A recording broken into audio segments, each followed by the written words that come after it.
Hello, ici Margot Klein, je suis à Budapest, dans les rues de Budapest donc. Et aujourd'hui pour ce nouvel épisode du réseau, j'ai demandé à Jérémy qu'il vous parle et qu'il nous en dise un peu plus en fait en 4 minutes sur comment vivre de son blog fitness de niche.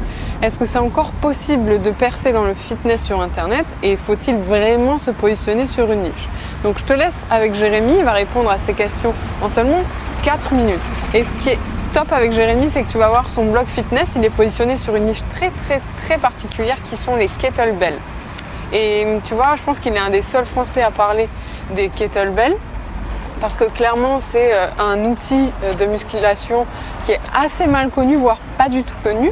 Et tu vas voir que comme ça, de prime abord, tu ne te serais pas dit que le gars allait percer et allait vivre de son blog fitness sur les kettlebells. Pourtant, c'est exactement ce qui s'est passé.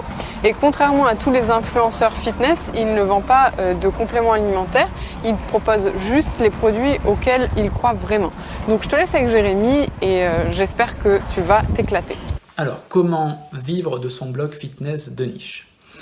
Le fitness est un marché qui a atteint un niveau de sophistication tellement élevé que c'est devenu impossible de faire des promesses plus grosses, plus extravagantes que ce qu'on voit déjà. Des gens ont vu toutes les solutions possibles et imaginables passer, les pilules miracles, les régimes rapides, les solutions, les gadgets faciles, etc. Donc, c'est pas la peine d'essayer d'attaquer le marché sur ce terrain-là. Vous avez un sérieux travail de positionnement à faire si vous voulez gagner votre vie avec le fitness. Le positionnement, alors il y a différentes façons de vous positionner. Vous pouvez vous spécialiser. Vous pouvez vous spécialiser par exemple et être le spécialiste dans une certaine catégorie de personnes. Vous pourriez vous adresser qu'aux seniors par exemple, ou qu'aux professionnels, ou même certaines catégories de professionnels, les entrepreneurs par exemple.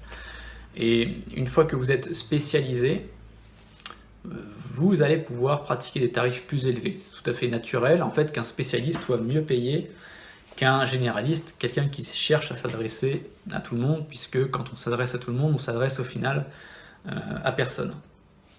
Donc la spécialisation, c'est une façon de travailler votre positionnement. Ensuite, je dirais qu'il faut que vous racontiez votre histoire. Vous avez forcément une histoire et cette histoire que vous allez raconter sur la page à propos de votre blog va faire écho chez certaines personnes. Et des personnes vont vous suivre, vous, votre personnalité. Et une fois que vous avez votre spécialisation et votre histoire, vous n'avez plus de concurrence.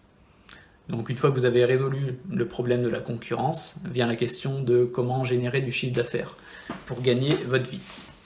Pour gagner votre vie, la meilleure façon que je connaisse, c'est d'aider les personnes à résoudre leurs problèmes, d'accord ? Aider les autres. Et donc ce que vous allez faire, c'est créer un écosystème de produits ou de services, ou les deux, qui vont résoudre différents problèmes. Parce qu'une fois que vous avez résolu le problème d'une personne, cette personne va avoir de nouveaux problèmes que vous allez pouvoir résoudre à votre tour.